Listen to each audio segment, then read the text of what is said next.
Kali ini kita akan berbicara tentang kolase estalase jantungnya kota Kabupaten Bogor yang ada di wilayah sekitar Cibinong.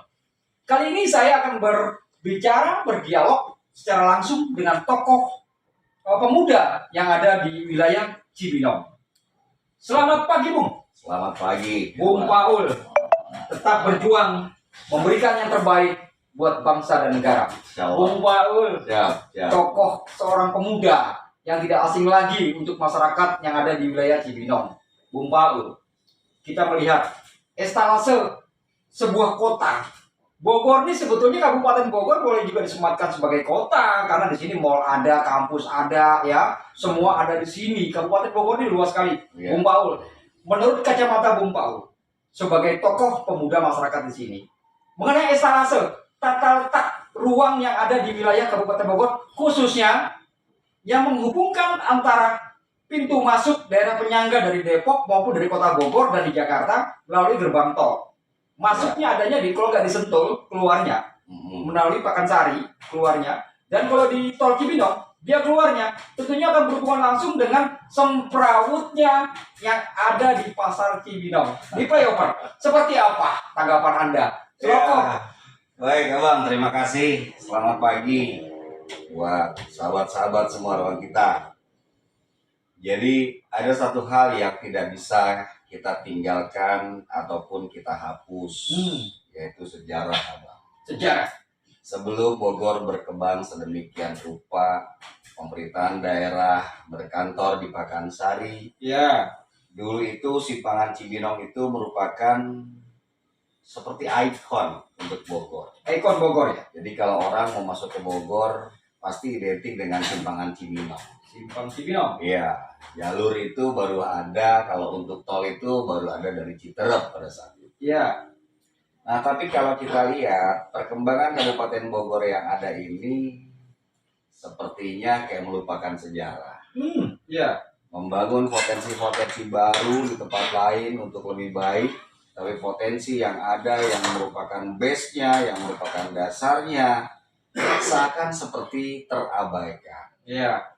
Jadi kalau kita lihat dari flyover, Simpangan Cibinong sampai menuju arah Pakansari, terus dari Simpangan Cibinong sampai menuju arah Ciriung dan Citerep, itu sudah seperti tidak tertata dengan baik. Secara estetika, ya. Iya, kemacetan terjadi, PKL yang sudah ramai lagi. Turun ke jalan gitu, PKL. Iya, terus adanya sekolah-sekolah di situ yang memang minim akan wadah parkir sehingga menjadi traffic jam, jadi kemacetan, gangguan utilitas. Iya, jadinya kan fasilitas umum jadi terganggu, kepentingan masyarakat pun itu terganggu. Iya, iya.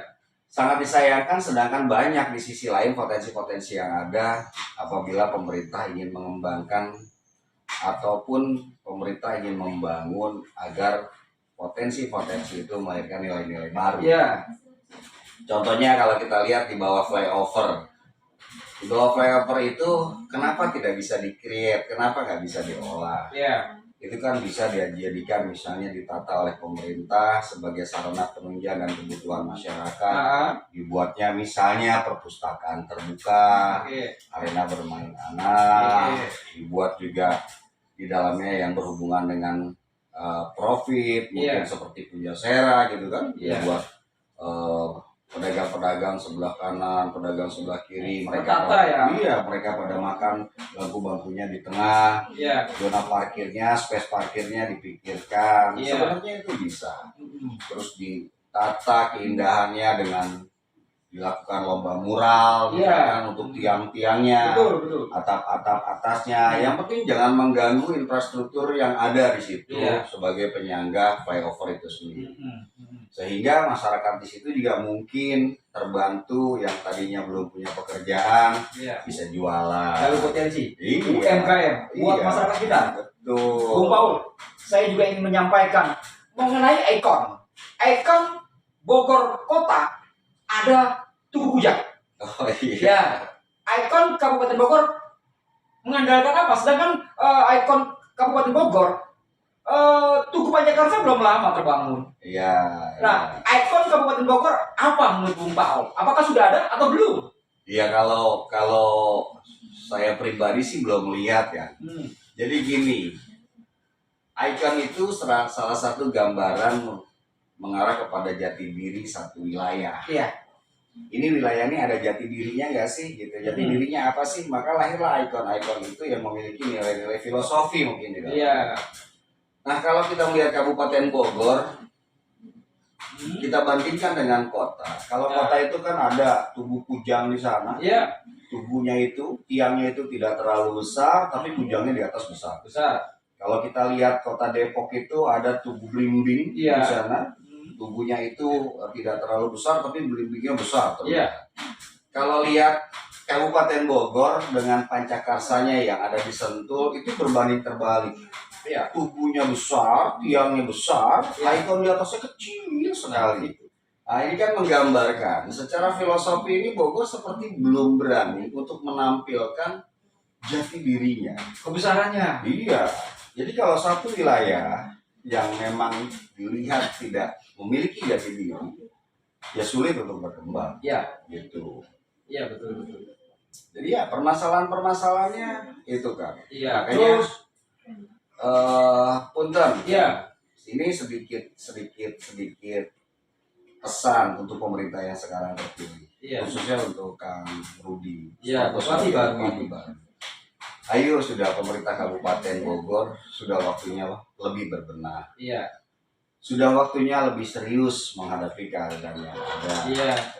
Sudah waktunya lebih terarah di dalam menyiapkan konsep-konsep program-programnya. Ya paling tidak kan begini Bung Paul, pemerintah Kabupaten Bogor ya, ini kan ditunjang dengan beberapa elemen-elemen kedinasan, SKPD. Ya. Sudah waktunya lah Kabupaten Bogor ini membuka ruang ya, menerima masukan-masukan dari tokoh-tokoh yang ada di wilayah Kabupaten Bogor itu sendiri ya.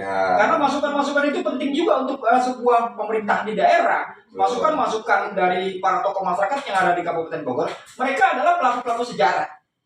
Dan dimintailah pendapat sarannya untuk mengembangkan sebuah kota gitu. Iya. Menurut seperti apa? Jadi gini, ada sebenarnya di Cibinong itu ada filosofi kan? Apa itu? Jadi di Cibinong itu ada Tugu Perjuangan. Tugu Perjuangan? Iya, di daerah dekat Bakau Tanah itu. Nah sebentar, saya sendiri nggak pernah tahu. Walaupun saya lama di Bogor ini ya. Malah saya nggak tahu. Iya, di situ ada Tugu Perjuangan. Dan itu dulu terjadinya pertempuran. Kalau informasi yang saya dengar ya, sekutu dari Batavia ingin menyerang Bandung.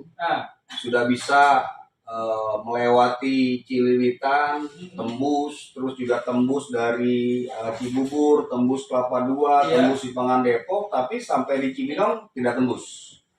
Justru sekutu itu berbalik ke Batavia kembali. Nah, kenapa? Jadi pertanyaannya ini kenapa? Enggak tembus. Nah, dari kejadian ini tergambarkan begitu luar biasanya kebersamaan dan gotong royong masyarakat Bogor. Iya. Di situ berkumpulnya ada elemen dari militer. Iya. Ada juga dari masyarakatnya. Iya. Ada juga dari jawaranya. Iya.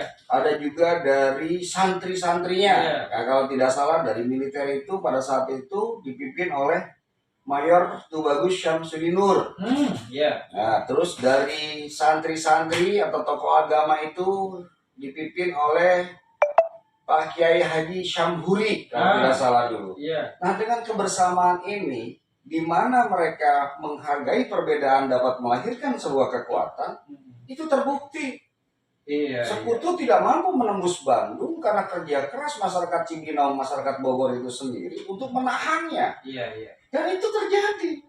Nah, ini kan menggambarkan Cibinong ini memang sudah terjadi gambaran sejak dulu menjadi wilayah yang sangat heterogen. Heterogen sekali. Wah, sukunya dari mana-mana ada.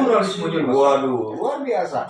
Apabila pemimpin daerahnya itu tidak memahami akan kultur keadaan yang ada atas keberagaman yang ada dan tidak siap menyiapkan satu konsep sistem strategi bagaimana mampu menjadikan perbedaan ini sebagai satu kekuatan, maka Bogor sulit untuk berkembang. Betul, karena begini Bung, menurut pandangan saya, membangun sebuah daerah, pemerintah, kepala daerah tidak bisa membangun sebuah pemerintahan secara utuh dengan dilakukan orang per orang. Pemerintah memerlukan partner. Dalam hal ini, partner itu kan dari berbagai elemen, dari tokoh masyarakat, ahli budaya, budayawan, peneliti, kehormatan, lembaga, dan relawan-relawan yang berbasis sosial kemasyarakatan. Ya, menurut Bung Paul, apa yang ingin disampaikan sedikit kisi-kisi untuk Pak Rudi Susmanto, Bupati kita terpilih. Beliau ini seorang tokoh anak muda, pemimpin Kabupaten Bogor paling muda ini. Anda percaya kalau Kabupaten Bogor di bawah kepemimpinan beliau akan maju? Tentunya Bupati juga harus membuka ruang. Iya. Ya insya Allah kalau Bogor untuk maju di bawah kepemimpinan Pak Rudi Susmanto peluang itu sangat besar. Ya.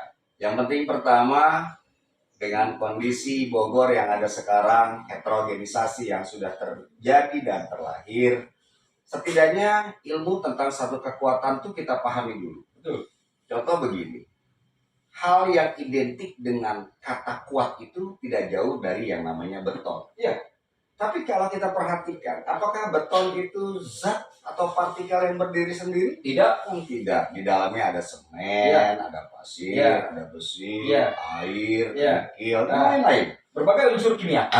Sewaktu itu disatukan dalam satu wadah dan ditetapkan dengan komposisi yang sesuai, itu menjadi kekuatan yang hebat. Tidak ada lagi, yang namanya besi nggak ada, tidak ada, pasir nggak ada, tidak ada, semen nggak ada, tidak ada, melahirkan nama baru yaitu beton. Dari sebuah elemen-elemen yang berbeda, melahirkan beton, menjadi sebuah kekuatan.